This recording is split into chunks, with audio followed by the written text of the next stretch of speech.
विजयराव म्हणाल्याप्रमाणे या सभागृहामध्ये शोकसभेसाठी उपस्थित राहण्याची वेळ येईल असं वाटलं नव्हतं.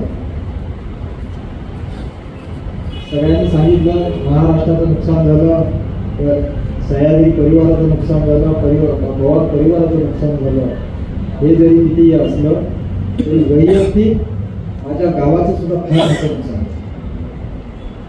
कारण का ज्या अजितदादांनी संभाजी स्मारकाच्या माध्यमातून गाव समृद्ध करण्यासाठी त्यांनी जे नियोजन केलं त्याच्या सातत्याने त्यांनी ज्या मीटिंग घेतल्या आणि प्रत्येक वेळी त्या आराखड्यामध्ये त्यांनी त्रुटी काढल्या आणि या बदलून पुन्हा आणा अशा पद्धतीनं त्यांनी लहान आराखडा नाही तर 300 कोटीचा आराखडा त्या व्यक्तीने केला की या कोकणामध्ये असं कधीही वैभव उभं राहणार नाही अशा पद्धतीने त्यांचे ते विचार आज आम्हाला या ठिकाणी फार अडचणीच्या झालेल्या आहेत. आणि दुसऱ्याचं काळजी घेणारा नेता गेला हे मी जवळून बघितलंय.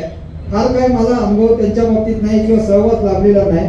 2-3 वेळेस मला या ठिकाणी त्यांचा सहवास लाभला. एक रत्नागिरीच्या कार्यक्रमामध्ये आणि आमच्या कसब्याच्या कार्यक्रमामध्ये ज्यावेळी आम्ही संगम मंदिरामध्ये दर्शनासाठी गेलो त्यावेळी जो मधमाशांचा हल्ला झाला त्या दुसऱ्याची काळजी कशी घ्यायची ते तुम्हाला सगळ्यांच्या व्हिडिओला बारकावा तुम्ही पाहिलाच नाही. फक्त माशांचा हल्ला फक्त लोकांनी बघितला नाही, पण आम्ही दिलेली त्यांच्या हातात शाल जी होती ती शाल त्यांनी माझ्या हातात दिली आणि मला सांभाळायला सांगितलं. दुसरं तितकाच नेता तुमचा सर आहे की सरांनी आम्हाला मंदिरामध्ये ठेवलं आणि आपण दरवाजावरती मला जाऊ देत माशा अशा पद्धतीनं सरांनी पण त्या ठिकाणी भूमिका घेतली. म्हणजे दादाचा कार्यकर्ता कसा असावा हे सुद्धा त्या ठिकाणी आपल्याला पाहायला मिळालं. आणि म्हणून फार आपल्याला तन्मयतेने काळजी घेणारा नेता या ठिकाणी गेलेला आहे.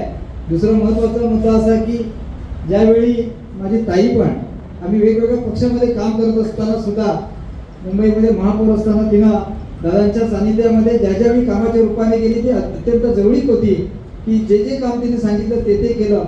आणि ती ज्यावेळी दादा गावामध्ये येतात म्हणून आली त्यावेळी सर ताईने सांगितलं माझं हे बाजूला घर आहे तुम्ही चहाला या.